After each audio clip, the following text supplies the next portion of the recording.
ነፍሴንም እስከ መስጠት በፍቅር ስም ቃል ገባለሁ ዘላለሜን ወድሃለሁ።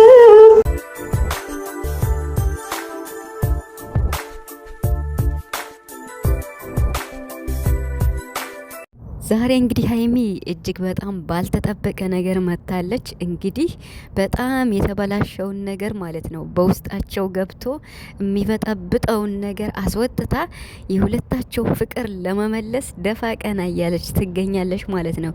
ይሄ ችግር በቡራ በኩል ቢመጣም እንግዲህ ሀይሚ ደግሞ ነገሩን መሸከም አልችልም ብላ ለመሸሸት ፈልጋ ነበር።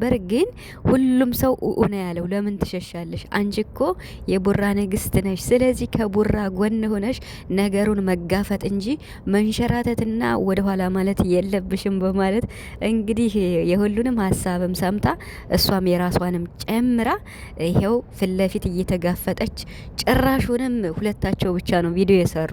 በዚሁ አጋጣሚ እንግዲህ እዩ ማለት ነው ባይ ባይ ተብለሻል። ገብቶሻል በቃ ከዚህ በኋላ ተፋቻቸው ማለት ነው። እና ሀይሚ ዛሬ ያደረገችው ነገር የሚገርም ነው ቤተሰብ፣ የሚገርም ማለት ነው። እኔ አልጠበቅኩም በዚህ ልክ። ነገር ግን እንደምንም ብላያችሁ ፍቅሯን መለሰች። የምሬን ማለት ነው። ምንም ያክል እንኳን ቢሆን እነሱ ባይለያዩም በመሀላቸው በጣም ያልሆነ ገጭጓ ነበርና እሱነን አስተካክላ ወደ ድሮ ፍቅራቸው ለመመለስ እያት እንግዲህ በዛውም ደግሞ እዩን እያቃጠለቻት ማለት ነው። እና ሀይሚ የምትገርም ናት። የምሬን ማለት ነው። በጣም ጎበዝና አስተዋይ ናት የምንላትም እኮ ለዛ ነው። ታዲያ ይሄ አስተዋይና ጎበዝነቷን ደግሞ እንደዚህ ችግር ሲመጣ ለራሷን መጠቀም ስላለባት አሁን ነው ነገሩ ባለቤት ቡራ ቢሆንም ከጎን ሆነሽ ለማን ነው ቦታ የምትለቂው? ከጎን ሆነሽ የመጣውን ሁሉ መጋፈጥ ነው እንጂ እንደዚህ ችግር ሲመጣ መንሸራተት ወደ ኋላ ማለት የለም። በቃ ከብሩክ ጋር ፊትና ኋላ ሆናችሁ አብራችሁ ነው የመጣችሁት። አሁንም አብራችሁ መዝለቅ አለባችሁና ብሩክ ደግሞ ስለሚያኮራሽ ብሩክ መቼም አያሳፍርሽም።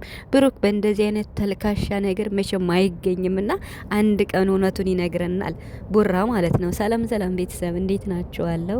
ሰላማችሁ ይብዛ ያላችሁበት እያልኩኝ ወድ ቤተሰቦቼ እንግዲህ መጥተዋል ማለት ነው ጨረቃዎች። እኔ ሁለታቸውን ብቻ ሳይ ደስ ነው ያለኝ። በመጀመሪያ ታምሌሉን ሳይ በቃ ሁለታቸውን ሳይ ደስ ነው ያለኝ፣ በመሀላቸው ማንም ሰው ስለሌለ ማለት ነው። እና እንግዲህ ዛሬ ሀይሜ የመጣችበትን ነገር አይታችኋል። የምትገርም ናት የምሬን ማለት ነው። ይሄንን ያደረገችው ያኒ ሆን ብላ ነው ማለት ያኒ ቡራንም ለማናደድም ፈልጋ ሳይሆን በቃ ሁለት ፍቅረኛሞች ምን እንደሚያደርጉ በምን ሁኔታ እንደሚያሳልፉ የቡራንም ትግስት አይታችሁታልና በጣም እየታገሰት ነበረና እሷ እንግዲህ አይታችኋል። ቤቱን እንደዛ አርጋ ወይንን ጠጣ ብላ አልጋ ላይ አበባ በትና ምናምን ይሄን ያደረገችው እንግዲህ አላ አይደለ እዩንም ለማናደድ ፈልጋ ነው። ምክንያቱም ያለ ቦታሽ ነው የተገኘሽ እያለቻት ነበርና የተገላቢጦ ማለት ነውና ያለ ቦታ የተገኘች እዩ መሆኗ ግልጽ ነው። ግን ደግሞ ለሀይሚ ያለ ቦታሽ ነው የተገኘሽው፣ እኔን አይተሽኛል፣ እዚህ ድረስ ማምጣት እችላለሁ። በቃ ራሷን እንትን እያልሽ ነበር፣ እያካበደሽ ነበረ ትናንት ራሷ አይታችኋት ከሆነ። ስለዚህ ሀይሚ በስማም ፍቅሯን እኮ እንደምንም ብላ ለመመለስ በቃ እየጣረች ነው ያለችው። ቡራ ደግሞ ማለት ነገሩ የመጣው በአንተ በኩል ስለሆነ አሁን ሀይሚ ደግሞ ልትመለስ ስትል አንተ መንሸራተት የለብህም። ተቀይሜ ነበር፣ አስቀይመሽ ነበር፣ በቃ አልቀጥልም ብለሽኛል ምናምን ወደ ኋላ መመለስ ሳይሆን አሁን ሀይሚ በቃ ሁሉን ነገር ተቋቁማ ደግሞ አሁን ወደ አንተ ስትመጣ አንተ ደግሞ ወደ ኋላ ማለት የለም። ምክንያቱም በቃ ይሄ ሁሉ የምታደርገው እኮ ሀይሚ አንተን ላለማጣት ነው። ችግሩ በቡራ በኩል ቢመጣም ያው የሰው ልጅ ነገም ደግሞ በሀይሚ አንድ ችግር ሊመጣ ይችላል። ምክንያቱም ሰው ፍጹም አይደለም። ስለዚህ የጋን ጊዜም ቡራም መጋፈጥ አለበት በሀይሚ የሆነ ነገር ሲከሰት ማለት ነው። እና ብቻ ያደርገው ያው ማለት አፍቃሪ ነው ብሎ አንድ ሰው ቢመጣ ማለት ነው፣ ሌላ አይደለም። ስለዚህ አሁን ሀይሚ ወደ ትክክለኛው መስመር ስትመጣ ብሩክ ደግሞ ልትረዳት ይገባል ብዬ አስባለሁ። ቤተሰብ እስኪ ምን ትላላችሁ? አሁን እሷ ዛሬ እንደዚያ የምታረገው ወይንን ጠጣ እንደዚህ የምትለው ለቀልዷ ነው፣ ካምሯ አይደለም። ብሩክ እንደዚህ አይነት ነገር እንደማያደርግ እሷም እንደዚህ አይነት ነገር እንደማታደርግ አይታችኋል። አዲስ አበባ ላይ አብረን ካላደርን ብሎ እንኳን ፕራንክ ሲያደርጋት አይታችኋል። ዘራፍ ብላ ኡኡ እያለች ነበረ፣ ሚፍታን ስጠራይ ነበርና ሁለታቸውም ይሄን ነገር እንደማያደርጉ ግልጽ ነው፣ ከጋብቻ በፊት ማለት ነው። ስለዚህ ይህን ያደረገችው አለ አይደለ በቃ አንደኛ እዩን ምን አይነት እንደሆነች ሀይሚ ማለት ሌላኛዋን ሀይሚ ያሳይሻለሁ ብላት ነበርና አሁን ነው ሌላኛዋን ሀይሚ ለእዩ እያሳየቻት የነበረው። ምክንያቱም ሀይሚ በጣም ታግሳት በክብር እያወራቻት ነበረና ደግሞ እሷ ደግሞ የምትናገረው ነገር በቃ በጣም እንዴት ነው ይሄን ያክል እንዲሁ ብሩክማ እኮ ቦታ ሰጥተዋት አዎ የድሮ ፍቅረኛ ነሽ እንደዚህ ነሽ ብሎ እንዲሁ የሆነ ነገር ቢደግፋትማ እኮ እኔ እንጃ ሀይሚን በጣም እንዴት ነው አናቷ ላይ የምትወጣ ነው የሚመስለኝ። ግን ደግሞ ብሩክ ምንም ቦታ ሳይሰጣት በቃ ያለፈ ታሪክ ነው ምናምን ትናንት የተናገረውን ሰምታችኋል እንዴ? እዩ እኮ እርጉዝ ስለሆነች አሳዝናኝ ነው እንጂ እኔ ስለማርገዟ አይመለከተኝም አያገባኝም አለ እኮ።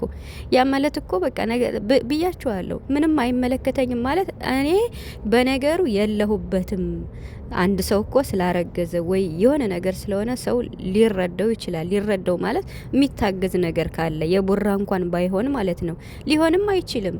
ስለዚህ አሁን ስላሳዘነችኝ ነው እንጂ እርጉዝ ስለሆነች አይመለከተኝም ብሏል ብሩክ። ያ ማለት ተናግሯል፣ እኔ ያላደረኩትም ብሎ 100 ጊዜ ማለት ነው። እና ስለዚህ ዛሬ ሀይሚ ሳመኝ አለችው። አንዴ ግንባሬን፣ አንዴ ጉንጨን፣ ልክ እንደ ድሮው ማለት ነው። አያችሁ እንግዲህ እዩ ምን ታያለሽ? ይሄው በቃ ቡራ በሀይሚ አይጨክንም። እንዴት ስለሚወዳት ስለሚያፈቅራት፣ እንደውም ተነፋፍቀው ነው የሰነበቱ። አንቺ በመሀል ገብተሽ ጎጭ ጓረግሽ እንጂ አይታችኋል። ግንባሬን ሳመኝ ስትለው ግንባሯንም ጉንጯንም ነው የሳማት። እናሳ አሁን ምን ታያለሽ እዩ? እንዴ ኧረ ምንም ለስራም ቢሆን እንኳን ከዚህ በላይ ባተሽ ጥሩ ነው በቃ ብለሽ ተመለሽ ማለት ነው። እዩ ባይ ባይ ተብለሻል በ4 ነጥብ ማለት ነውና እንግዲህ ብሩክ ደግሞ ያው እኔ አላደረኩም አብረን እንቀጥል ስልሽ እምቢ ብለሽኛል። አሁን ምን አግኝተሽ ነው? ምን ተገንተ ነው? ባንዴ እንዲህ ብለሽ ስለመጣሽ አልቀበልሽም፣ እውነትሽን አይመስለኝም እያለ ቡራ እንግዲህ ሀይሚ ብታረግ ብትሰረግ ውጭልኝ ውጭልኝ ውጭልኝ እያለ ነበር። እንዲሁ ለሞራል እንኳን ሲባል በቃ አለ አይደለ ትንሽ ብትረዳት ብዬ አስባለሁ ቡራ ማለት ነው። ምክንያቱም መቼም እሷ ለቀል ለጨዋታ ነው እንጂ እኮ እንደዛ የምትለው እንጠጣ የፍቅር ጊዜ ልናሳልፍ ነው ምናምን። እንዲያውም ዘፈነችለት እኮ አያችሁ፣ ነፍሴን ማሳልፍ ይሰጣለሁ ብላ ዘፈነችለት። አይ አፍቃሪ መሆን እኮ ከባድ ነው የምሬን ማለት ነው። ሀይሚ እኮ በጣም ነው የምታፈቅረው ብሩክን። ብሩክ ቢያፈቅራትም ግን ደግሞ የሀይሚ በጣም እጥፍ ታውቃላችሁ፣ እጥፍ። ታዲያ እንደዚህ የምታፈቅረን ልጅ ደግሞ በእንደዚህ በአንዳንድ ተልካሻ ነገር ላለማጣት በጣም ጥንቃቄ አድርግ ብሩክ ማለት ነው። ፍቅረኛ ይኖራል ማንኛውም ሰው፣ ግን ደግሞ ሀይሚ በጣም ነው የምትወደው የምሬን ማለት ነው። በጣም ነው የምታፈቅረው። በቃ ከምንም በላይ ነፍሴንም ማሳለፍ እሰጣለሁ እያለች ነው። እና ብቻ የዛሬው ደስ ብሎኛል ቤተሰብ የምር